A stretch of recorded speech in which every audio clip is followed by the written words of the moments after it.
Sistem penginderaan, indera pendengaran. Apa itu telinga?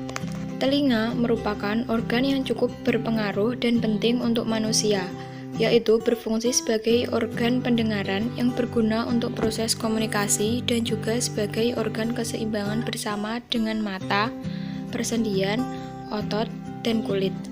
Telinga terdiri dari 3 bagian, yaitu bagian luar, bagian tengah, dan bagian dalam.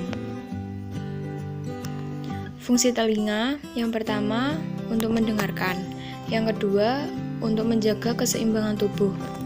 Yang pertama, keseimbangan statis, yaitu kemampuan tubuh untuk menjaga keseimbangan pada posisi tetap atau berdiri. Yang kedua, keseimbangan dinamis, yaitu kemampuan untuk mempertahankan keseimbangan ketika gerak. Bagian telinga yang berperan terhadap keseimbangan adalah 3 kanal semisirkular yang berisi ribuan rambut sangat kecil dan berisi cairan. Ketika kita menggerakkan kepala, cairan yang ada di dalam ketiga kanal ini akan bergerak. Cairan inilah yang kemudian akan menggerakkan rambut-rambut kecil tersebut dan mengirimkan sinyal ke otak mengenai posisi kepala kita. Setelah itu, otak akan menyampaikan pesan ke otot untuk menjaga keseimbangan tubuh kita. Berikut adalah anatomi telinga. Telinga bagian luar terdiri dari daun telinga, saluran telinga, dan gendang telinga. Telinga bagian tengah terdiri dari tulang sanggurdi, tulang landasan, dan tulang martil. Telinga bagian dalam terdiri dari saluran eustasius, rumah siput atau koklea, saraf pendengaran, dan 3 saluran setengah lingkaran. Syaraf pendengaran ada syaraf vestibulokoklear, yaitu syaraf kranial ke-8 yang berperan dalam proses mendengar dan menjaga keseimbangan tubuh. Vestibulokolear berasal dari 2 kata, yaitu vestibular yang berarti keseimbangan dan koklear yang berarti pendengaran.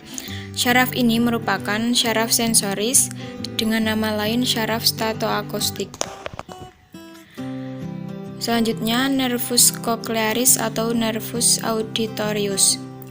Terdiri dari 2 bagian, salah satu daripadanya pengumpulan sensibilitas dari bagian vestibuler rongga telinga dalam, yang mempunyai hubungan dengan keseimbangan bergerak menuju nukleus vestibularis yang berada pada titik pertemuan antara pons dan medula oblongata. Lantas kemudian bergerak terus menuju cerebellum. Bagian cochlearis pada nervus auditorius adalah saraf pendengar yang sebenarnya. Selanjutnya, nervus vestibularis. Nervus vestibularis yang tersebar hingga kanalis semisirkularis mengantarkan impuls-impuls menuju otak. Impuls-impuls itu dibangkitkan dalam kanal-kanal tadi karena adanya perubahan kedudukan cairan dalam kanal atau saluran-saluran itu. Hal ini mempunyai hubungan erat dengan kesadaran kedudukan kepala terhadap badan. Telinga sebagai indera pendengaran, yaitu merupakan salah sebuah organ yang mampu mendeteksi atau mengenal suara dan juga banyak berperan dalam keseimbangan dan posisi tubuh. Telinga terbuat dari daging dan tulang rawan yang bentuknya mirip dengan rumah siput. Telinga berjumlah sepasang, satu sama lainnya terletak simetris pada bagian yang berlawanan di kepala, untuk menjaga keseimbangan dan lokalisasi suara. Suara adalah bentuk energi yang melewati udara, air, atau benda lainnya dalam sebuah gelombang. Telinga bagian luar terdiri dari telinga luar atau auris eksternal, terdiri dari daun telinga atau auricula, lubang telinga atau meatus acousticus externus, dan dibatasi oleh gendang telinga yaitu membran timpani. Yang pertama, penjelasan dari daun telinga terdiri dari tulang rawan elastis yang berfungsi untuk mengumpulkan gelombang suara dari lingkungan sekitar dan mengantarnya ke gendang telinga melalui lubang telinga. Yang kedua, saluran telinga luar berukuran 2,5 cm. Saluran ini mempunyai sejenis kelenjar sebasea atau sejenis minyak yang dapat menghasilkan serumen atau kotoran telinga. Yang ketiga, membran timpani. Batas terdalam dari telinga luar ialah selaput tipis tersebut atau gendang telinga, yang secara histologis terdiri dari 3 lapis. Yang pertama, lapisan terluar lapisan kulit. Yang kedua, lapisan tengah jaringan ikat, dan yang ketiga, lapisan dalam yang terdiri dari mukosa atau selaput lendir. Selanjutnya, telinga bagian tengah. Anatomi telinga bagian tengah terdiri dari 2 bagian, yaitu osikel dan saluran eustasius. Osikel merupakan sekumpulan tulang yang berperan sebagai penyusun telinga bagian tengah. Pada telinga tengah terdiri dari selaput pendengaran atau gendang telinga.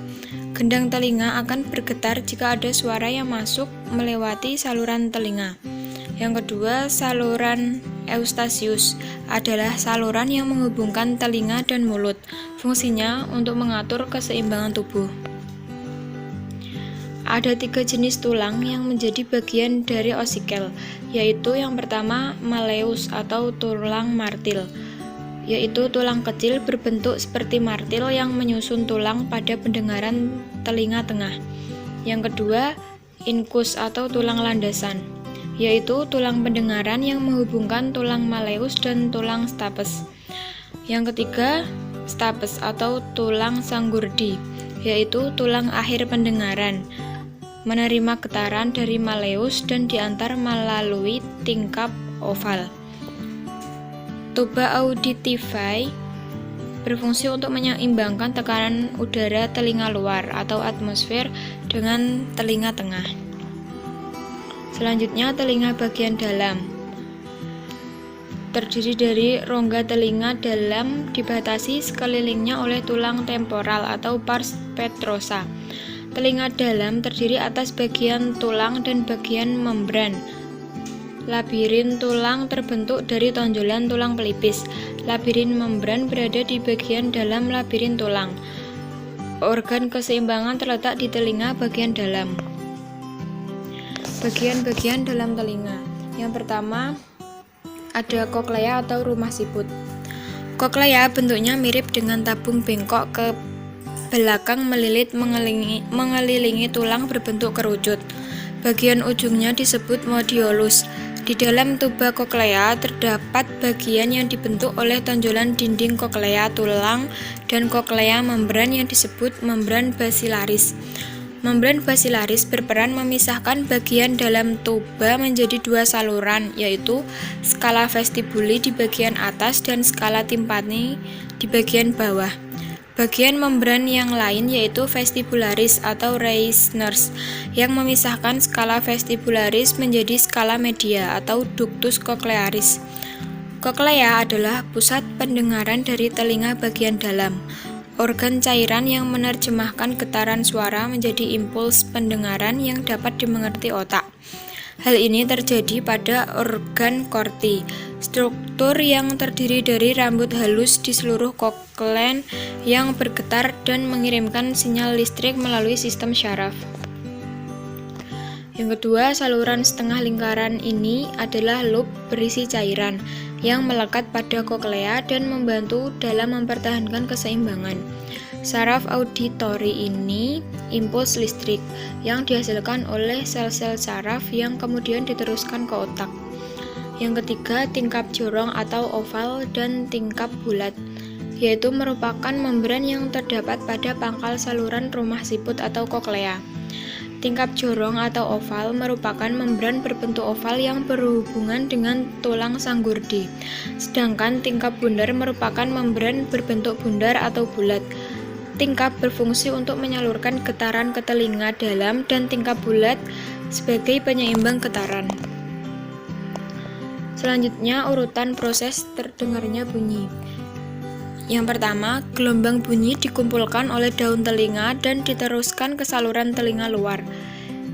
Kemudian, gelombang bunyi menggetarkan membran timpani dan diteruskan ke telinga tengah. Selanjutnya, gelombang bunyi menggetarkan tulang-tulang pendengaran atau malleus incus staples. Selanjutnya, tingkap oval bergetar sehingga perilimfe pada skala vestibulate juga bergetar. Kemudian, getaran perilimfe melintasi membran vestibularis sehingga menggetarkan membran basilaris. Kemudian, sel-sel rambut bergerak dan menyentuh membran tektorial sehingga menimbulkan impuls listrik. Kemudian, impuls dikirim ke syaraf otak 8 dan diteruskan ke korteks otak bagian pendengaran. Dan impuls listrik diterjemahkan menjadi suara. Selanjutnya, cara kerja sistem pendengaran. Gelombang bunyi yang ditampung oleh daun telinga melewati rongga pendengaran. Gelombang tersebut membuat gendang telinga kita bergetar. Setelah gelombang suara sampai ke gendang telinga, bagian ini akan mengirimkan rangkaian getaran suara menuju tulang-tulang pendengaran yang ada di dalam telinga bagian tengah. Ketiga tulang telinga tersebut akan meningkatkan kekuatan getaran suara dan menghantarkannya ke telinga bagian dalam. Peningkatan kekuatan getaran ini dibutuhkan untuk meneruskan energi dari gelombang suara ke cairan di telinga bagian dalam. Selanjutnya, sel rambut sebagai sensor yang berada di lapisan koklea akan mengubah getaran menjadi sinyal listrik yang ditransmisikan melalui syaraf pendengaran menuju otak. Informasi disampaikan oleh syaraf pendengaran yang akan diterjemahkan oleh otak. Selanjutnya, gangguan pada sistem pendengaran. Yang pertama, labirinitis. Penyakit ini menyerang bagian dalam dari telinga dan dapat menyebabkan gangguan keseimbangan. Faktor penyebabnya adalah gegar otak, infeksi virus, dan alergi.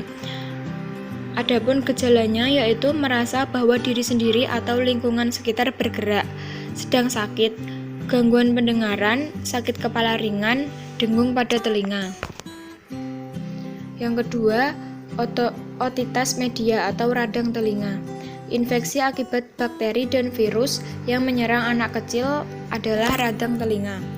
Gejalanya yaitu demam panas, kualitas pendengaran berkurang, dan juga sakit di daerah telinga. Selain itu, pada beberapa kasus telinga dapat mengeluarkan nanah jika dibiarkan. Penyakit ini bisa menyebabkan gendang telinga pecah yang berujung ketulian. Yang ketiga, selulitis, yaitu infeksi yang terjadi pada daerah telinga luar atau external ear. Infeksi telinga luar ini dapat berulang jika tidak diberikan perawatan yang benar. Yang keempat, kolesteatoma, yaitu pertumbuhan kulit secara tidak terkendali di area telinga tengah atau belakang gendang telinga. Kondisi yang menyerupai tumor. Yang kelima, penyakit Meniere, yaitu kelainan yang terjadi pada telinga bagian dalam yang menimbulkan gejala pusing berputar atau vertigo, telinga berdenging atau tinnitus, dan tekanan pada telinga. Penyakit Meniere juga bisa menyebabkan kehilangan kemampuan pendengaran yang hilang timbul yang berujung pada tuli permanen. Penyakit ini bisa menyerang siapa saja, namun biasanya terjadi pada individu dalam rentang usia 20-50 tahun. Penyebabnya yaitu kelebihan cairan pada bagian dalam telinga, gangguan sistem kekebalan tubuh, infeksi virus, cedera kepala, migrain, dan alergi. Yang keenam, perikondritis. Penyakit pada telinga karena infeksi di tulang rawan atau kartilago bagian telinga luar. Penyebabnya yaitu gigitan serangga, cedera, pemecahan bisul yang dilakukan dengan sengaja pada daerah telinga. Nanah menyebabkan aliran darah ke arah kartilago menjadi tertutup dan kerusakan kartilago pun dapat terjadi. Efek negatif akhirnya yaitu terjadi kelainan bentuk telinga. Cara menyembuhkan dengan membuang nanahnya bisa dilakukan dengan pembuatan sayatan dan darah pun dapat mengalir kembali ke arah kartilago. Namun bagi penderita infeksi yang tidak terlalu berat, cukup diberikan antibiotik saja. Lain halnya dengan perikondritis yang berat, sebaiknya diberikan suntikan. Sekian yang dapat saya sampaikan.